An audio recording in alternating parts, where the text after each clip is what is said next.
Okay, here we go. I'm in Psalms 86, 11 through 17. I'm going to read it. Teach me your way, O Lord, that I may walk in your truth. Unite my heart to fear your name. I give thanks to you, O Lord, my God, with my whole heart. And I will glorify your name forever. For great is your steadfast love towards me. You have delivered my soul from the depths of Sheol, that's hell. O God, insolent men have risen up against me. A band of ruthless men seeks my life, and they do not set you before them. But you, O Lord, are a God of merciful and gracious, slow to anger, abounding in steadfast love and faithfulness. Turn to me and be gracious to me. Give your strength to your servant and save the son of your maidservant. Show me a sign of your favor, that those who hate me may see and be put to shame, because you, Lord, have helped me and comforted me. Now, the thing that stands out to me a lot with a lot of these, one, David, like I said, he was in a lot of stuff. David, and a lot of it he caused himself. So, and when I say that, it got passed down because some stuff he had did. So anyway, what I keep seeing is a lot, and especially with salvation itself, just with could be with anything in life, honestly. Your mind, heart, your will, your soul, your attitude towards things, like where is your heart at? Where is your love at? Because wherever your heart is, that is where you're going to be. And when I look at this, it just pops out at me. He's asking for favor. He's asking for different things. But then he's also obviously stating certain things as well. So what I would say is, teach me your ways, O Lord, because this is like a prayer. He was really asking to be shown favor. He's asking for mercy. He's asking to be delivered. So remember, these are prayers as well as songs and poems that he had written. And so, teach me your way, O Lord. I will walk in your truth. Unite my heart to fear your name. The whole person is wrapped up in this prayer. First, we see an open mind. Teach me your way. I will walk in your truth. Is your mind open to God's truth? Do you really want him to teach you his way? He revealed his ways to Moses and to the Israelites. He will do the same for you. Also, we need people today who will say, Lord, I have an open mind. I want you to show me your way in truth.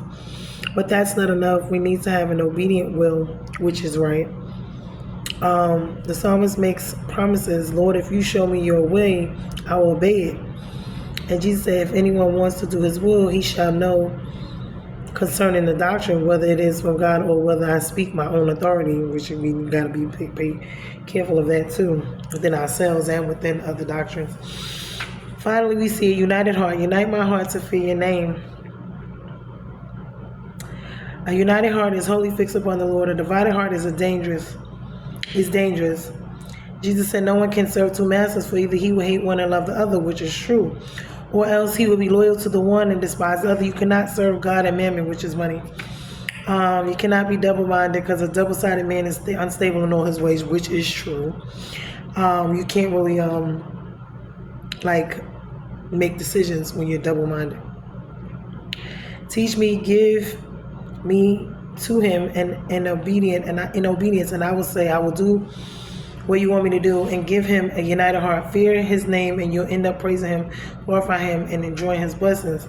Is your mind open to the truth of God's word? Does your will respond to truth and obey it?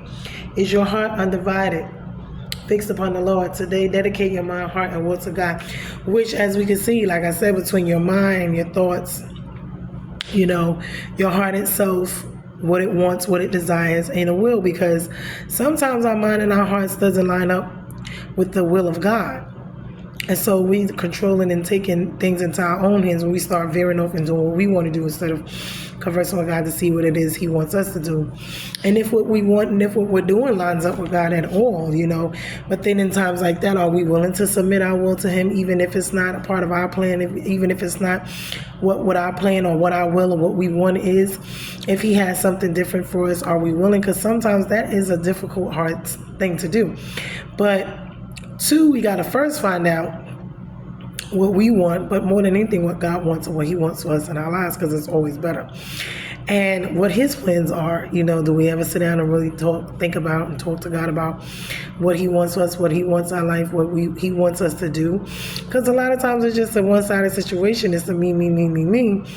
And it's never really, well, God, what is it you think? Or what is it you want me to do? Or, how do you feel about this? Or whatever, just having a conversation with Him about our lives and the decisions and choices that we make. Usually we just go ahead and gung ho with what we want and what we think, and we just run off and we just do it, which is a very dangerous thing to be doing, because that's how we find ourselves in such untimely or, situations that we usually don't want to end up in. And sometimes it's not going to be what we want. Sometimes it's just not. And sometimes He'll give us some of it, and sometimes He won't give us, any of it. Or sometimes He'll make us wait, for whatever it is, whatever the reasoning.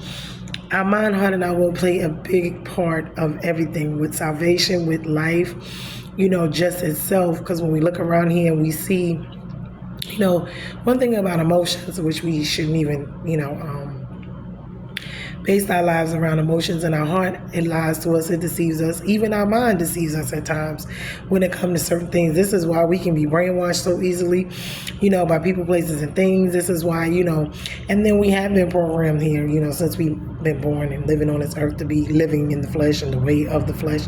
So this is why we have to renew our minds, being our word daily and talking to God about different things, because this is the only way to get the true, real answers, instead of the lies we're being fed all the time by the world.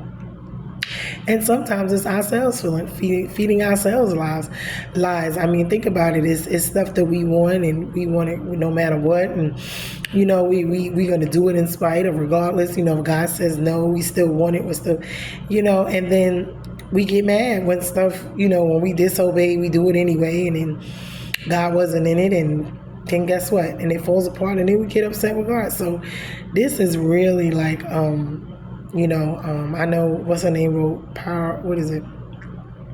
Battlefield of the Mind. Joyce Meyer wrote that. And that is actually a pretty good book, because I read it myself.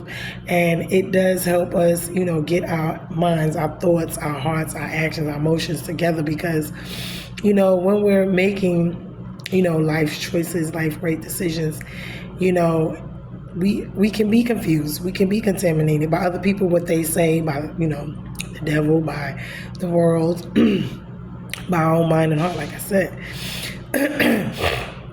So we must be careful, as to who we're listening to, whether it's ourselves, whether it's others. We gotta make sure stuff line up with the word. We gotta ask, God for His guidance, of course, always, so He can tell us what it is. And sometimes He doesn't give it to us right away, and we have to wait on it. Or, sometimes He says nothing, and we just gotta wait for that. But either way it goes, our mind, hearts, our wills are very, very important in this thing called life that we're living. And this is for believers and non-believers, but who and what are you believing in, and what are you submitting yourself to? Because that's your will. Whatever you're following behind, or listening to, you're basically worshiping, or not to say like that, but for the most part, I mean, that's what have a grip on you. And wherever your heart and mind is, usually is also, like they said, a double-hearted mind. You can't have more than one master, more than one man, more than one woman, more than one a lot of things, because you always tend to love more than you love the other. People think that that's just not what it is. And then a double-sided person is unstable in all of their ways. You can't make any decisions for certain. You just, unstable as I don't know what. So, gotta be mindful of these things, guys. Oh, my voice. This weather is just kind of topsy-turvy. And I think it's the AC, because I've been battling the situation with my voice for a minute now. I'm trying to get it back. But anyway, I hope this blessed you guys. It did bless me. So I would tell people to pray the prayer, teach me your way, Lord, so I walk in your truth. Open my mind, teach me your ways, show me your ways, Open my eyes, my gates, my eyes, my ears, my nose, my mouth, spiritual and natural, so that I can see, so I can hear from you, so I can know what choices to make, which way to go. But do we really want Him to teach us? Do we really want to accept Him in His way? Do we really want to listen to what He tells us and do it and obey? That's another thing. Do we really want to submit our will to Him? to show him, that I will obey. Most of the times, we have issues with that when it's something that we don't like or don't want, or if we get a no instead of a yes from him about things. But obedience is better than sacrifice. And we must know doctrine and who it comes from. We got to discern it. It cannot be our own. It cannot be our own authority. And we can't allow Satan to be our authority. We can't allow man to be our authority. We can't even allow ourselves to be our authority. We can make decisions afterwards based on what God says and what, all information we've gotten from him. And then we can move forward. But we have to unite the mind, the heart, and the will in order to get these things taken care of, as far as making decisions and, updating our lives and moving forward. But unite my heart to fear your name. Basically that's it. That's the gist of it. But I felt like that was a really good one because it just kind of had me thinking about a lot of stuff. Am I completely, letting God have control? Am I getting in the way? Am I not submitting? Am I allowing him certain areas and not in others, to take the wheel? Because sometimes we do, sometimes we'll submit in one area and we won't in another. So it just is what it is. But I hope this message helps somebody. I don't know. I might have one more. I'm going to see. Because I have to move my car, so I'm not really sure. My voice is still kind of crazy. I need to be sucking on some more lemons in order to get this voice right.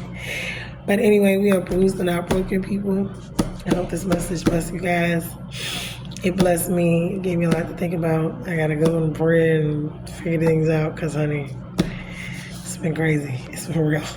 But I love you guys. And bruised and not broken. Be blessed. Till the next video. Later.